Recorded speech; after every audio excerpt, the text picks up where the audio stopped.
This is Kenny Clark, and this is Lombardi's Bar. This is one of my favorite podcasts to do. I'm just, blessed and thankful to be a part of this podcast. It's a great podcast. It's a great interview.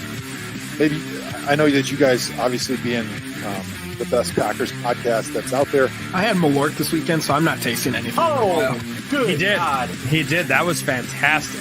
Because it said, "Did you ever try Malort?" And I said no. And then it said, "Do you want to take a shot of Malort?" I said no, but I did. Wait, who said It's called peer pressure. Yeah. I tried to get in a high honors English class once, and they called my parents and were like, "Hey, just tell him he can't do it." It shows. It really shows. I hate you guys so much. I'm going to throw these two guys into the screen so that if I die, they can carry on the legacy of crap that is this show.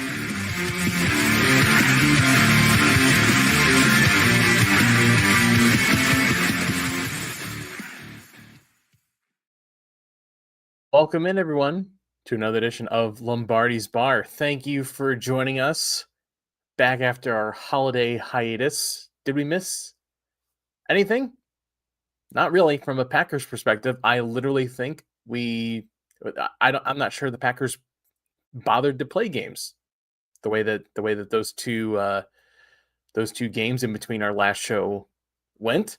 So plenty to talk about there, plenty to talk about another fucking Bears game in the span of a calendar month, basically. Thank you to everyone showing up in the chat so far. Comb Over, True North, Emma, welcome back everybody into the chat. Hope you guys had a great holiday. Let's just jump into it. Let's talk about this. We got playoff football here to talk about on Lombardi's Bar. Let's bring in the two guys that we always do it with, Jimmy Christensen, Todd Varney. Guys, how was the holiday? How has the 4-game losing streak been treating you? I blocked it out. It's playoff time now. It doesn't matter. We're 0-0. I'm going to tell myself that cheesy line to make myself feel better about just everyone's 0-0. Everyone's 0-0, baby. The end of the season sucked, but playoff time. I don't think I've ever cared about a regular season game less, especially a divisional game, than I did on Sunday. Like I opened up my work laptop and started doing work. I was just like, might as well get a jump on Monday because this shit doesn't matter and is boring as hell. I got so much laundry done Sunday during that game, and for the first time I can actively remember, I had the multi-view on YouTube TV, and the Packers game wasn't on sound. I was watching a different game on sound, and it was a soccer game. I was watching a soccer game on sound. It was some bullshit FC. It Toledo. was Man City Chelsea on sound. Packer game in the background, silently watching Clayton Tune go 3 and out and punt the ball 60 yards every fucking time. I felt nothing. I felt absolutely nothing during that game. No. Yeah. I watch it with my kids. That's how little I cared. I was like, guys, this is like a preseason game. Ask me all the questions you want. I will break down what an interception means 17 times that you ask me. So yeah, it was I did not. That game was for the first time in my life, I don't blame you for watching soccer. I actually am not upset like Todd. It makes sense. True North putting it in there. Jersey time for Clayton Tune, Jimmy? I already bought it. That's why he got released. I already cursed him. Yeah, Comb Over's right though. When it's like mid-August, we're gonna be wishing we could watch Clayton Tune fucking go 3 and out for 9 straight drives. Yeah, that here's the thing. I also didn't feel that awful during the Ravens game either. Like I thought it sucked. I thought they played like shit. I thought it was a terrible performance by the team. But at that point, I was also like, look, the team is in the playoffs. That's the ultimate goal that you're trying to reach, right? Get into the playoffs and hope and see what happens from there. I just want this team to get as healthy as possible. So I don't give a fuck if they lose this game. It really means nothing in the grand scheme of things. It sucked, but also during that game, I was also like strangely just like, like this is just happening, like an out of body experience. See, I was in Costa Rica and I started packing. I was leaving the next morning. I just started packing my suitcase during the Ravens game. I was like, all right, I've seen enough of this. Yeah. I'll pop back in the fourth quarter and see what's going on. I was the opposite of you guys. I was kind of pissed off during the Ravens game because like we still at that point you still had a chance at the North, and how the Bears season played out. Granted, that game against the Lions could have went different, but they lost both of their games. So if we would have handled it in against the Ravens, like we had a chance to still win the North. And that there were highlights in that. Malik Willis looked great. The offense did well for most of the game, but that run defense made me a little bit worried, kind of carrying into. They did okay against the Vikings, but it made me worried going into the playoffs on just how much Derrick Henry just dominated the game. So it was, I wish I could say I was not cussing at the TV and having a little meltdown on Pack-A-Day afterwards doing the recap, but that game pissed me off a little bit. I still had my hopes, irrational hopes on the NFC North, but I still had them, and so they got crushed that game. I mean, I think once we lost to the Bears and then like we're in the playoffs still, I was like, I don't really give a shit. Okay. Let's not have any major injuries happen between now and then, and let's just get to the playoffs. Yeah, and it's Derrick Henry. Like it wasn't like they gave this up to, Sam Congato or something. Like this was Dr. Gatto. Yeah, he would have done great. So don't act like he's not on the same tier as Derrick Henry. All right, calm the fuck down. I missed that news of Bo Melton going on IR. They said nothing, not ACL, but so enough damage. Not on the roster at the end of the season. No, Damn. he played the last game. I think, There's still one game. Jimmy, there's still surprise. No, Dan, you're wrong. On Saturday, and Bo Melton will not be on the roster. His season's over. He played the entire regular season. He's not getting game checks. I don't go, guys. I think I got saved by the bell. No, definitely not. He played in the last game of the regular season and hurt his knee. Fuck off.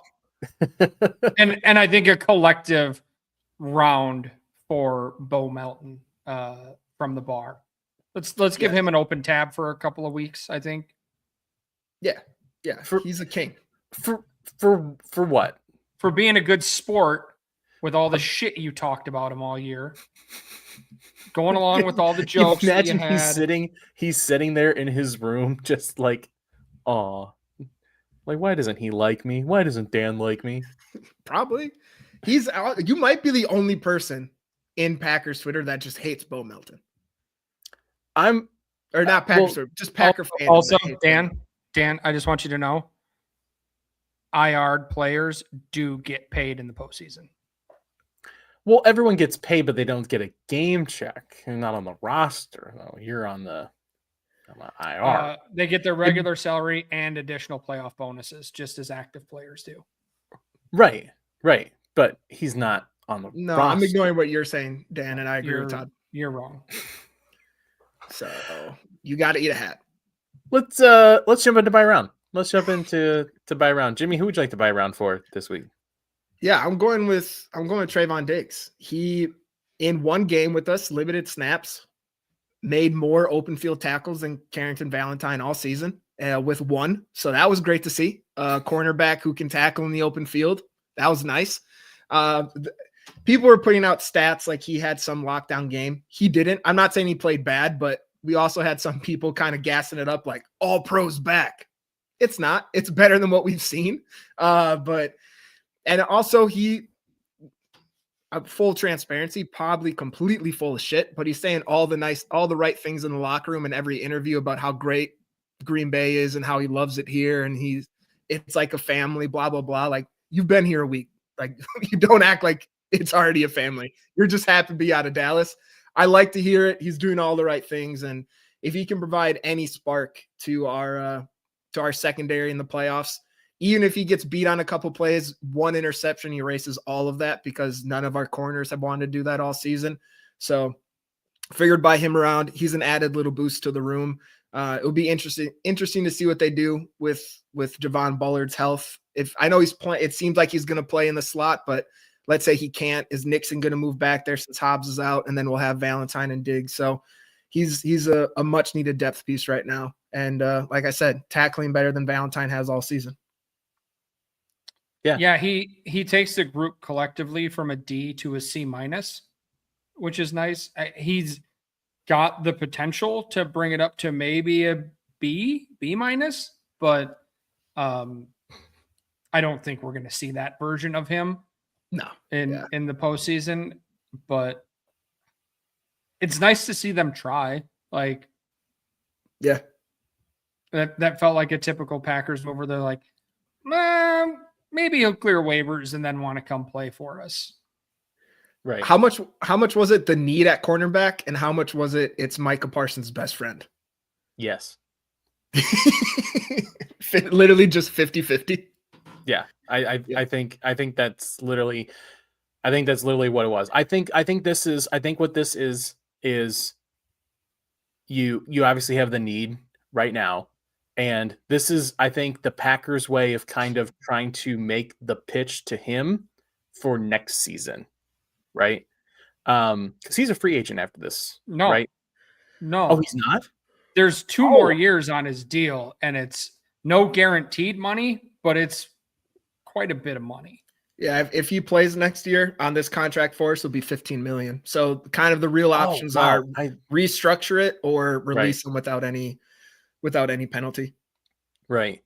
Oh shit. I don't know why I thought he was just I thought this was like a 3-game rental basically. Okay. Yeah. I mean, I think you're making this as an overture to, say like Micah's here to build this defense. We're building this defense around him. We made this extra commitment to you. Like, let's work together. Let's find a way to make this work. Yeah. It doesn't hurt. He provides any spark. You made a good move. What would you guys say right now, likelihood that he's on the team next season? More than likely, or you don't think so? No. I'd have to look again at the cap thing. I'd say it's probably like 15%, 20%. Like, it depends on what he's willing to give up. Yeah, if he's willing to take a big restructure, I don't see them paying that kind of money for a guy that, unless we go on a run here and he's Darrelle Revis during that run, I don't see them paying him that kind of money. Yeah, no, I would not. Right now, him playing on that $15 million, not a chance. That's a zero to me. I don't know. I think they could get a decent restructure to have him stick around, at least on a prove it year. But I don't know. I'm honestly leaning towards he is on the team next year on a cheaper contract, and he sticks around just to kind of regain his value and then leaves after that. But I have a hard time thinking the Packers are going to bring him in, someone that is, like we said, so close to Micah in a year where you want to, at some point you just admit you want to keep your stars happy. I think he'll be back, but who knows? We'll see. Obviously he could also just demand a crazy amount of money or slap a chef like his brother. You never know what's going to happen.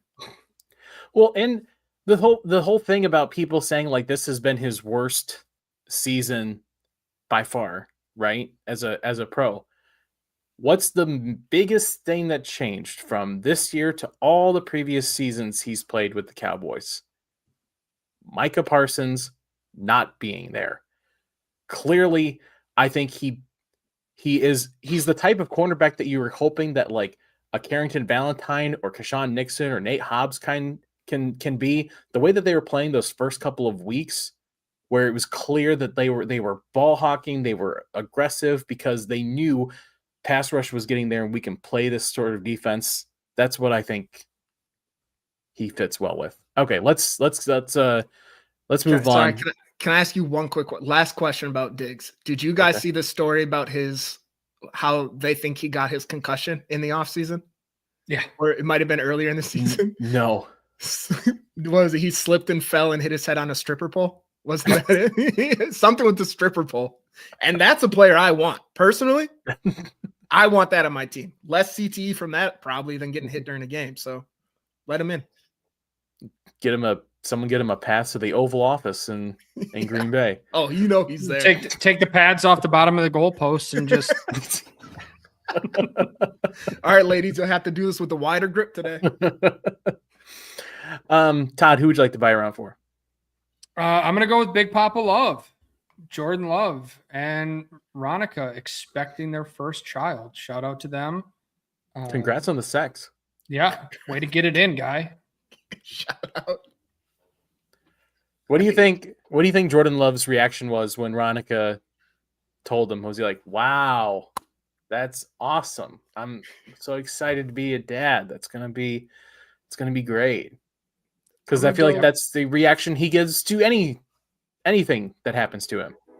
No, I think you put on that cowboy outfit in celebration. That one TikTok that just lives on in my mind. That made an appearance. That's the version I'm gonna go with. Who's got the ghost train running through their backyard? Yeah, I was just about to mute myself. Jeez. But yeah, congrats to Jordan. I was gonna say, like, is this anything about his play on the field? But I realized he hasn't played on the field since we last talked.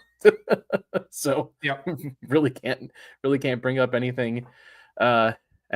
But yeah, congrats to Jordan Love and Ronica.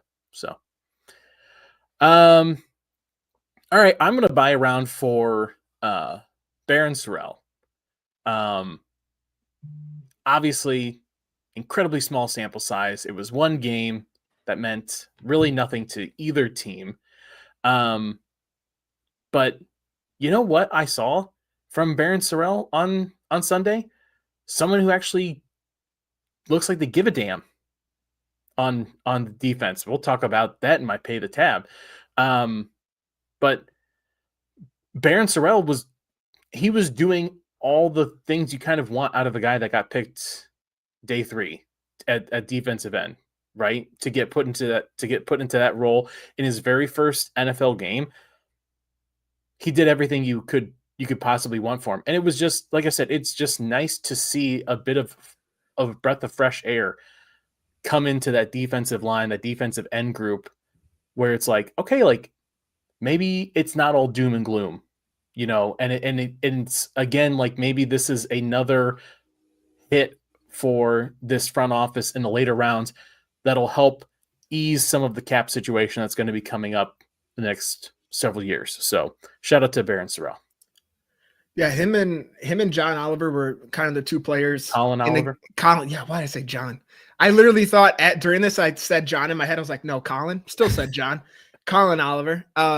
Those were the two players going into this that a lot of people had their eye on, and both of them did well. They kind of did what you expected. It was Oliver's first game ever for a Packer, so obviously he didn't pop off the screen as much as Sorrell, but Sorrell killed it that game. By far, probably the best performance out of anybody.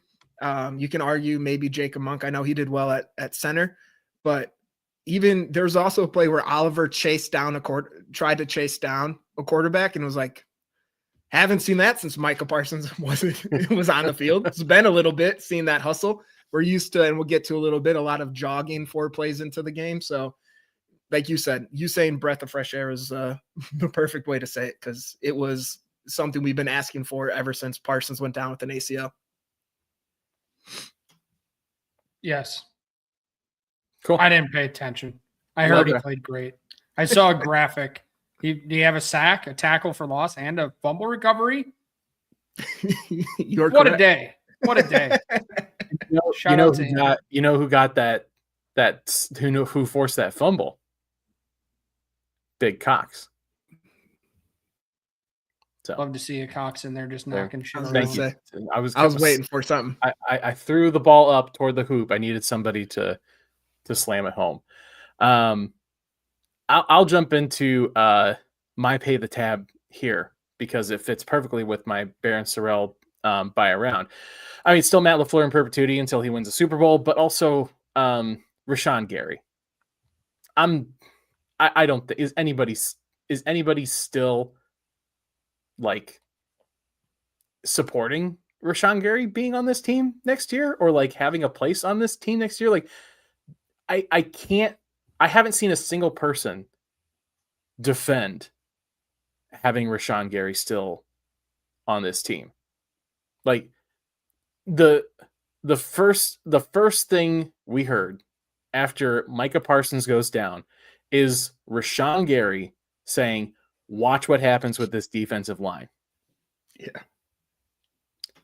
It's been pretty gross. non-existent. Matt Schneidman had a great little tidbit that he tweeted out either today or yesterday.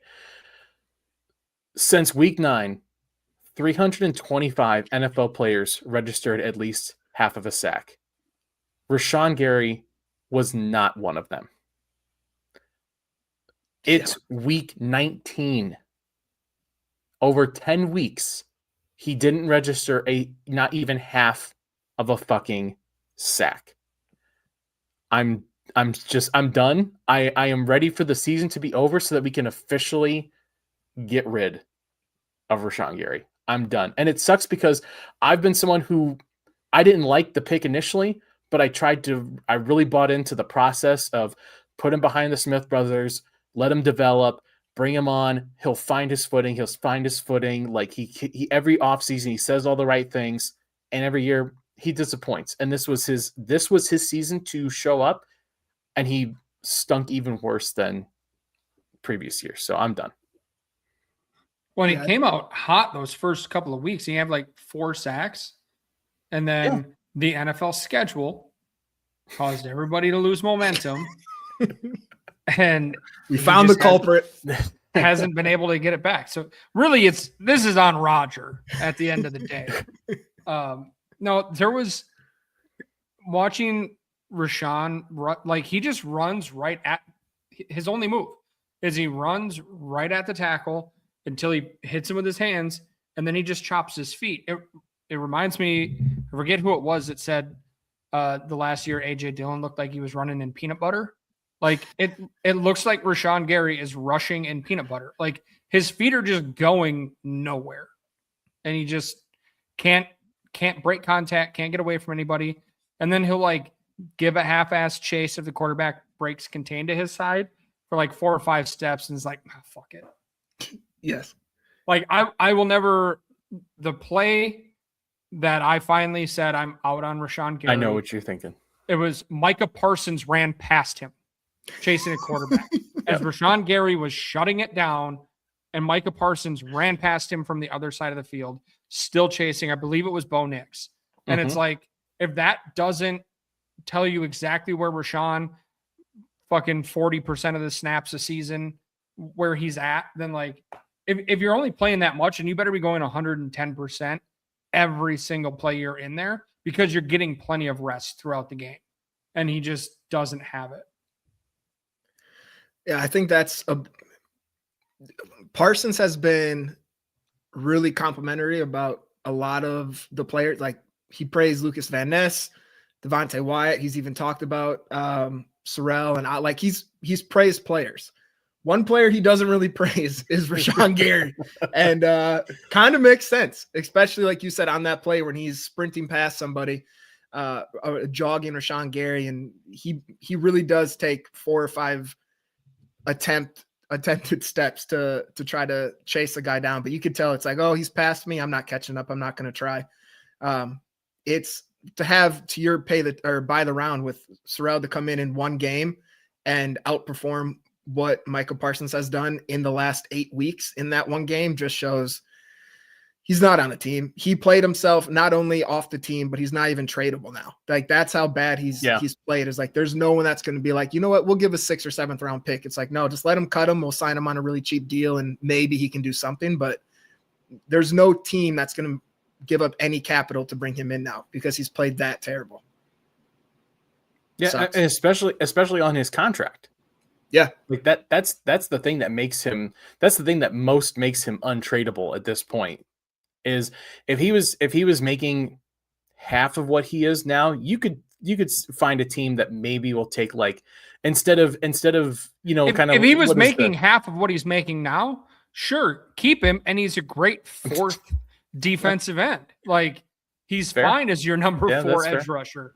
the At problem that is then price. he's still making $12 million then as your 4th edge Right. rusher. That's still a pretty fucking hefty price. Yeah, so I think we all agree. This was maybe the biggest disappointment of the entire, like, Micah Parsons injury. Obviously, there's nothing you can really do about that kind of stuff. Tucker Kraft, all of that. Like, there's really nothing you can do about that. But this was a guy who was healthy the entire season and did fuck all. He doesn't play hard enough to get hurt. So he'll stay healthy. You don't have to worry about that. That's fair. Todd, who would you like to have pay the tab? Well, it's the playoffs, so I'm preemptively preparing to get my heart broken by a dumbass special teams play. So, Rich Bisaccia, congratulations. You get to pay the tab preemptively because you know it's coming. You know what's going to happen. We've been trained for this. We got a little appetizer a couple weeks ago, and it's going to happen again. Yeah, I've already, thought about, because prepping for ahead of the pack, we do our score predictions, and I'm like, I'm preparing my score prediction to include a missed Brandon McManus field goal at some crucial point in the game, whether it's a block or whatever. I don't put a missed field goal, like, those happen. That's not something that I'm going to put on your special teams guy unless it's somebody that he specifically said, let's draft this guy because I like his brother. And then when he sucks for an entire year, says, hold on, I can fix him, and then doesn't, then that's on the coach. But for a veteran kicker to miss a kick, like, that's not on Bisaccia unless there's a breakdown unless it gets blocked and there's a breakdown in coverage, or even like a bad snap or a hold. Like, yeah, it's a special teams mistake. Those happen at bad time. It's the shitty penalties that, like, how are you getting called for a hold on a fair catch, or getting called for, like, an illegal block on the opposite side of it, like, or the guy still makes a tackle, like, so. And without Bo Melton in there, Just about to say, it's like, that was the one bright spot on special teams. Congratulations, that's gone. yeah, your best gunner, he's out of there. Don't have Zane Anderson, the other guy they love on special teams. No, I know. I wasn't going your route, Dan. I was preparing myself for a blocked punt, a muffed punt, fumble of some kind at some point during special teams. Like, I feel like it just happens every playoff game. Special teams is going to find a way. I'm not going to say they're going to make us lose the game. I still think the Packers are going to win this week, but to make it a lot closer than it needs to be, or just to put me on the verge of a heart attack, is kind of what the special teams unit is just perfect at. Yeah. I mean, the last time Packers Bears met, special teams, and that's not on Rich Bisaccia, but it was still special teams that basically opened the door to let that happen. So, Jimmy, who would you have pay the tab this week? Yeah, I'm just going with some of the player decisions. It almost it almost really bit us in the ass with Javon Bullard being out there late in the game, still rotating with Evan Williams when he did not need to be. We had plenty of players that could be out there. I think it's when we weren't in base defense, those two were rotating in and out. So almost cost us Javon Bullard for the playoffs. Looks like he's going to play, thankfully, but it's just some of the things we were doing. And I know you can only call up a certain amount of players and they're already doing gymnastics to get a team out there, but some of the stuff just didn't make sense to me. Like by the off chance Toon got hurt, we were just going to have Jordan Love in and hand the ball off 3 times and just dumb things where it's like, what are we doing?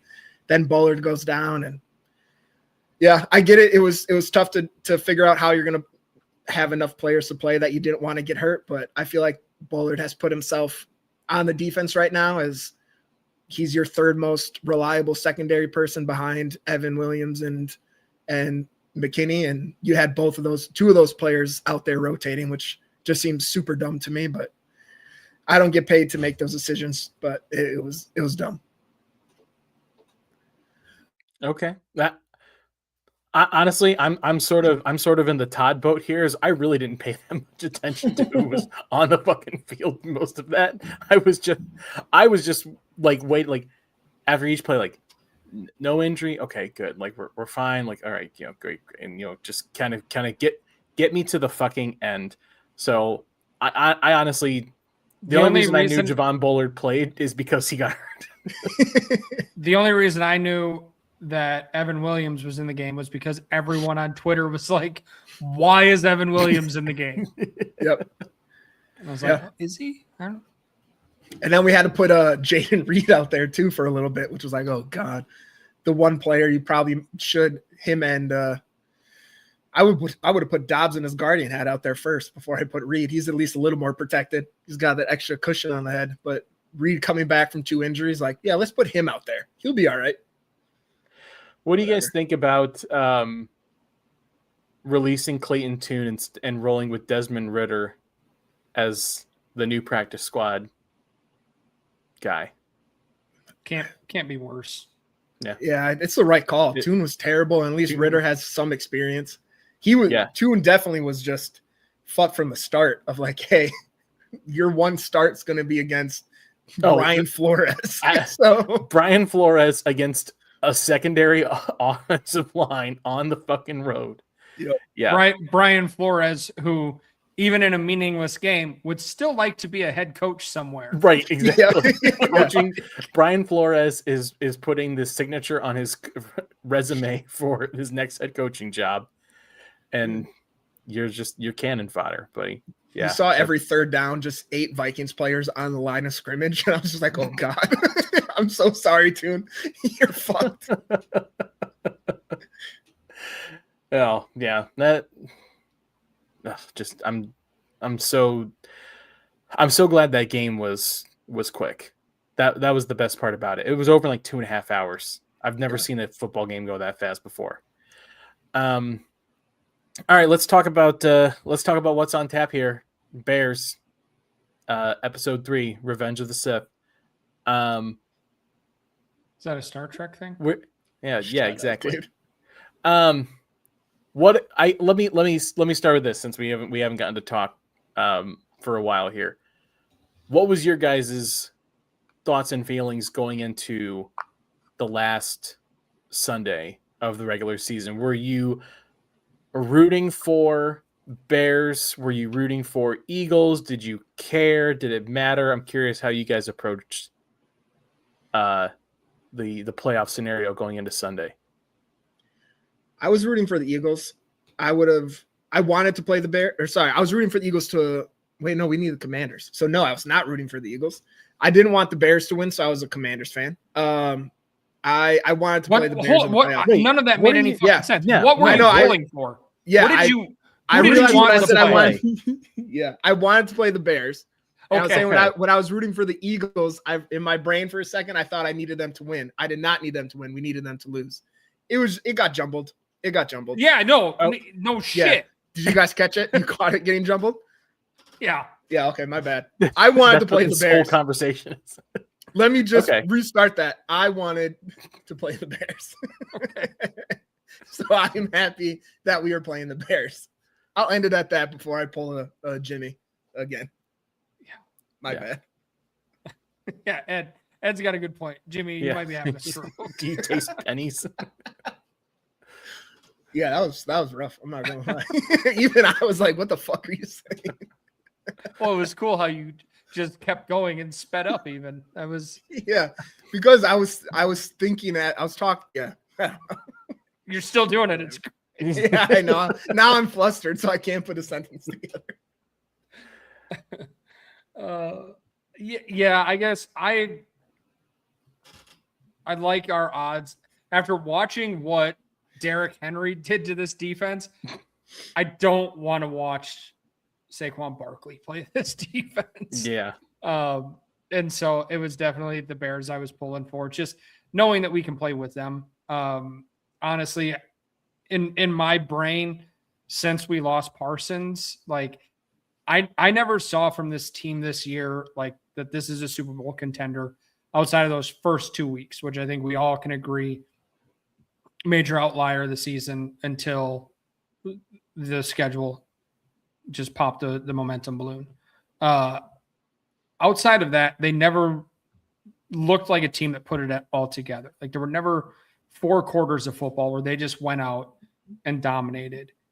And then after the Parsons injury, it was like playoffs at best, probably a one and done.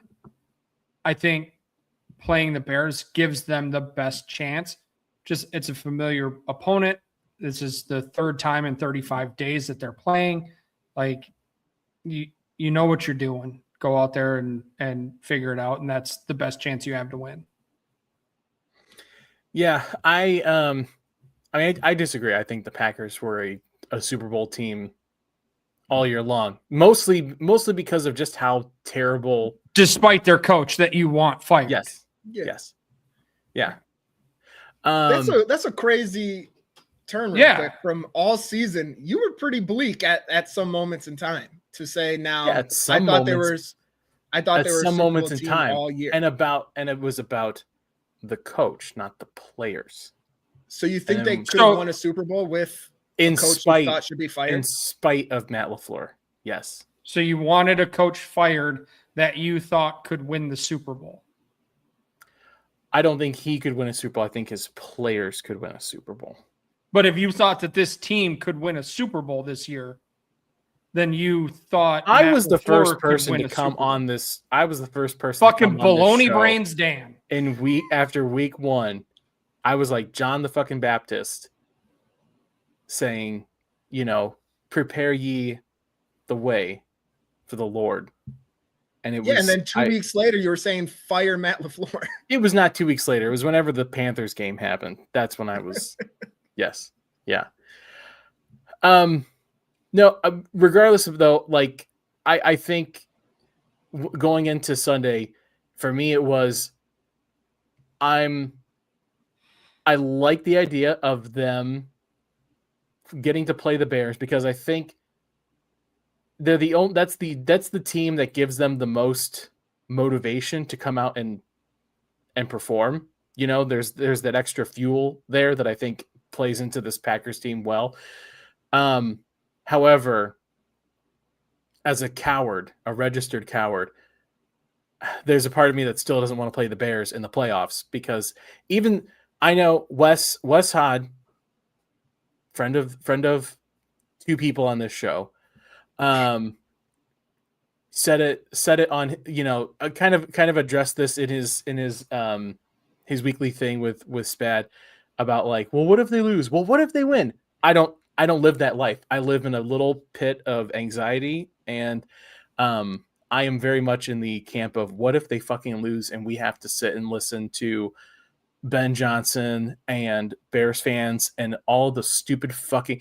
When all of a sudden did every person playing the Packers get the fucking cheese grater hat? That should have been my pay the tab. Is fucking Ravens fans play us once every 4 years? You got cheese grater hats? What the fuck? And so I'm of the opinion I would have rather watched this team give it their best shot in the first round and humbly bow out than against anybody else except the Bears. So, cowards all the way. Now there is that added stress to it. Like I was saying before the show, the Bears are the best matchup for us. It's a team that we can beat and get our confidence going into the next round of the playoffs. If we win, obviously we're going to go to Seattle, which is a very tough team, number 1 seed for a reason, but also beatable with Sam Darnold at quarterback. So it's a team that can kind of snap that 4-game losing streak, get everything figured out. But then to your point, there's that worst case scenario, you lose. It's extra pissed off all off season until training camp starts again. But to the point we were talking about before, I know I'm backtracking a lot, but to the not a Super Bowl team, it was a roller coaster of a season though, of like start of the season, Super Bowl. We go on a shitty little stretch. And then my Super Bowl hopes were right back up after we had that NFC North run of the Vikings, then the Lions, then beat the Bears. Then I was like, oh yeah, we're back, Super Bowl. Parsons tears his ACL, and then it plummeted to like, we'll see. So at this point for me, it's Super Bowl. If it happens and we go on some miracle run, fantastic. I personally don't see it. Anything's possible in the playoffs. So for me, people can say like, oh, this Bears game is your Super Bowl. Fuck it. Yeah, it's my Super Bowl. I would, if we win this week and lose next week, whatever. It sucks. I want to obviously win the Super Bowl. As long as we ruin the Bears' hopes before we go out, I'm cool. No, you're not. You're right. I'll still cry next week. Yeah, I mean, I'll still be pissed if we lose to You're Seattle. not cool. That's yeah. I'm still a dork, regardless. Yeah. No, I'm fully. Is that sorry. Katie in the chat? Katie, what up?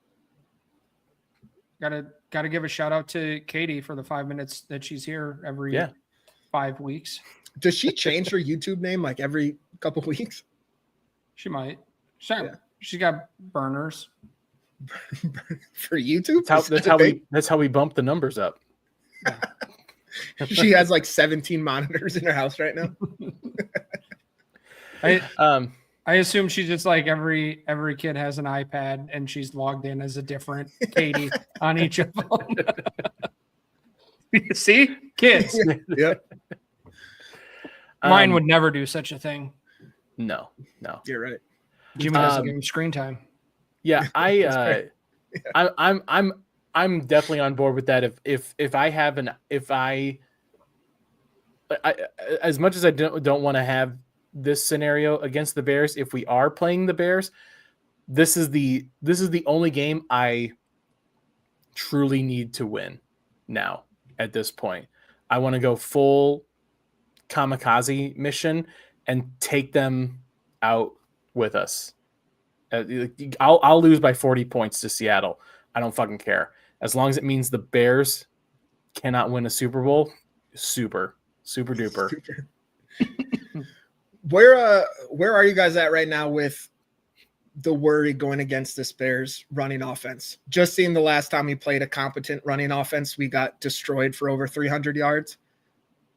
Where's the worry right now with this? Do you think that was just kind of an anomaly, terrible game against the Ravens? I think that was an anomaly. I do.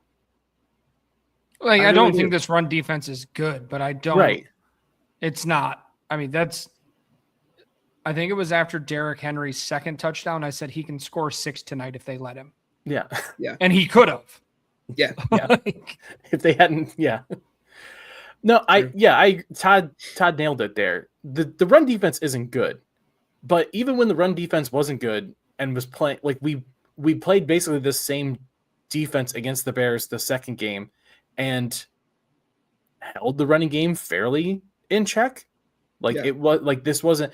Yeah, this is Derrick Henry. This is Super Saiyan type running back. You know, like you're not playing him every single week. So I'm not worried about. I'm not worried that it's going to be a Derrick Henry type level. The Bears can still run the ball very well, and that can cause a lot of issues. But I trust them going against this team. They know what they're going up against here. So yeah, and we have Evan Williams back for this one. Last time we played him, he was out. That's true. He's an incredible run fit for coming in from safety. Do we know if any update on what is happening with Rome Odunze or any of the other wide receivers yet, because I think that's going to be, if he plays, I think that's going to be a bit of a wild card because they haven't played a Bears team with really a competent wide receiver core yet.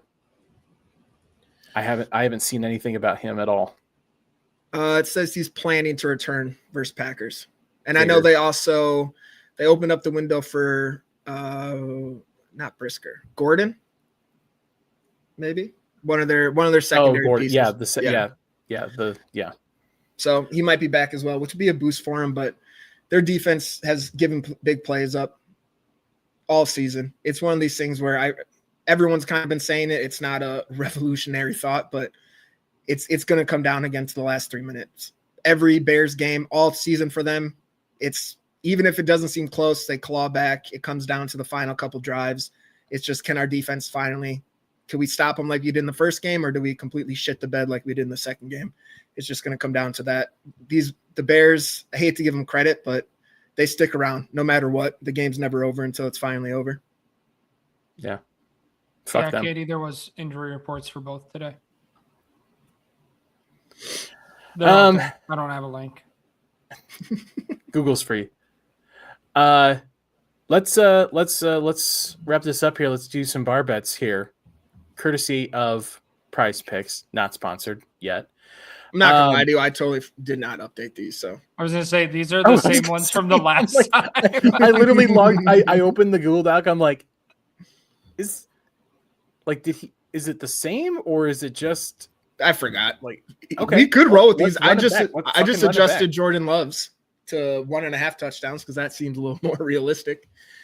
But the other ones there make sense. Yeah, I think so. Okay, let's do it. Jordan Love over under 1.5 touchdown passes, Jimmy. We're going over. I don't believe in the rust for him. He's been playing all season. His brain's healed up. He's going to have at least 2 touchdowns. So 5 Bakhtiaris. There you go. Ton. 5 Bakhtiari's over. Yeah. Give me this. I know Comb over bringing up. It's gonna be another windy, gross, fucking typical, Soldier Field type game. It is gonna be shitty. But I think, somebody else in the chat talked about converting those the red zone opportunities from field goals to touchdowns that they didn't do in the last game. I think having Jordan Love at quarterback there gives you a much better chance to convert those. And so I think you go over. I'll take 5 Bakhtiaris over. Did you guys see Nathaniel Hackett was at practice today? Yep. No, I didn't. Gold zone's back, baby. We're good. Red zone's fixed. Also, I'm just going to throw it out there. It's the playoffs. He's going to overthink things. And one of these red zone plays, he's going to bring in Malik Willis and do a little read option. Keep the Bears on their toes. You go Jordan Love with Malik Willis in the shotgun next to him? No. No. Why not? Why not? Because who's getting the fucking ball? Is it this guy? Is it this guy? Oh, if he pitches it to Malik, is he running? Is he throwing? Is he going to throw it back to Jordan Love? You don't fucking know. Honestly, now that you said that, I'm in, and I kind of hope they do that. I'm interested in that now. Yeah. And Unsubscribe. Take it one step further. Bring back Clayton Tune. Run pony package with Jordan now Love. I'm out. Now I'm out. Yeah, you had me. You fucked it up once you said Tune. All right, Packers defense over under half of a sack. I'll start with this. I'm gonna go 3 Bakhtiaris, and I'm gonna go under. It was great to see what the guys like Baron Sorrell, Colin Oliver could do. Enigbare is still playing well. Carl Brooks has been doing well. I just don't think they can get him down. He's too mobile. I think they would be much better off playing a defense that just keeps him contained. I hope that's what they kind of do. I don't think they get a sack, so I'll go 3 Bakhtiaris under. Jimmy? I'm going to follow you. do a little more confidence for Bakhtiari's. But yeah, Caleb Williams is a magician at not getting sacked. And the Packers, without Micah Parsons, have shown the inability to get sacks. So I'm going to say he doesn't. He gets out of it. Todd? When we were making these same bets before, I took the over, and I said, I don't know why I'm taking the over. I don't know why I'm still believing in this defense. 5 Bakhtiari's over. Yep, knew it. I'm still a fucking idiot. I'm still gonna say, like Katie said, it's just 1 sack. Do it. Figure it out. Because of all the shit we talked about Rashawn Gary, it's going to be him that gets it too. That's going to be the most frustrating. I'll be happy. When he gets this sack Saturday night, Todd's going to blow up the group chat. Yeah. All right, Jaden Reed. Blow out his fucking knee celebrating. I'm going to knock on wood for you on that one. Jaden Reed, over under 3.5 receptions. Todd? 5 Bakhtiari's under. A lot of mouths to feed. Yeah. Jimmy? Yeah, I think I'm going to follow Todd. I'm going to go under. I think it's again going to be a big Christian Watson game. It just seems he's the guy to do it for us lately. Reed will get a couple. He's always due for some, but I think it's majority going to be a Josh Jacobs running, especially with a win like this, and trying to get a big play from Christian Watson. Yeah. For Bakhtiari's under. Christian Watson is the main guy at this point. And like you said, Jimmy, I think they really want to impose Josh Jacobs on this defense. And I think it's just going to be Jaden. He just hasn't found the place back yet, like where he sort of fits, coming off of the injury yet. So, all right, last one here. Caleb Williams, over under half a interception. Jimmy? I hate it, but he's really good at protecting the football. I'm gonna go 5 Bakhtiari's under. And if he gives us a chance, we'll probably drop it unless it's a Trayvon Diggs at this point, is where I'm at. Actually, I'm going to change that, man. I'm going to go 3 Bakhtiari's under. One, he doesn't throw it. Our defense doesn't like to catch it. It just is a match made in heaven. Yeah, I'm going to go 4 Bakhtiari's under. Because now I found this out. Caleb Williams, I think, was either tied or second most intentional groundings this year. He just doesn't he doesn't throw interceptions. He'll throw it 20 yards into the stands, and take the penalty, but he just doesn't throw interceptions. And like you said, Jimmy, if the idea behind an interception was to get as close as possible to catching the ball without actually catching it, this team would be all world. Yeah. It's not even like they are like one hand like off, like, I can't, like, it's literally like hit you in the face mask because you weren't paying attention, and you can't do anything with it. Todd? He's a Bears quarterback in the playoffs. 5 fucking Bakhtiari's over. Let's not act like this guy is Tom Brady in January. Okay, let's put a little bit of fucking doubt. Remember who he plays for. He's still got that shitty fucking C on the side of his helmet. He is a product of where he plays. He's gonna throw a pick. Dude, I am praying just for Todd to gloat so much in the group chat during this game. I would be the happiest person. After a sack, just talking shit, interception. I hope it happens. Yeah, I hope you're right. Rashawn Gary sack, next play. Keyshawn Nixon pick 6. Somehow Bo Melton interception. Just a real Rudy miraculous. Yeah, we'll see. like I think we've all nailed it. I think the Packers match up well with the Bears. I think it's all really, it just comes down to like what kind of the mentality should have been the last 3 games of the season after Micah Parsons got hurt. Who's going to step up? Which team is going to show up and decide to come play football? If it's the team that was 2 minutes away from beating the Bears with Malik Willis for most of the game, then I think they have a great shot. If it's the team that let Derrick Henry run for 1.5 miles on them, then they're fucked. So we will be back next week, either wrapping up the season or talking about going to Seattle. We'll see.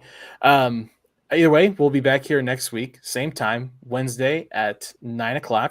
Make sure that you, if you haven't done so, subscribe on the YouTube channel so you get notified when we go live. And then at Lombardi's Bar on all of the social media channels as well. All 3 of us, we have our socials right there in the little white bubbles. Everyone that was in the chat, and it's 2026. well, there's 2 bubbles. I know how you J6ers are, but it's just a bubble. Everyone in the chat stopping by, appreciate you all. Make it worthwhile to come do this. So thank you guys for coming out and hanging out with us.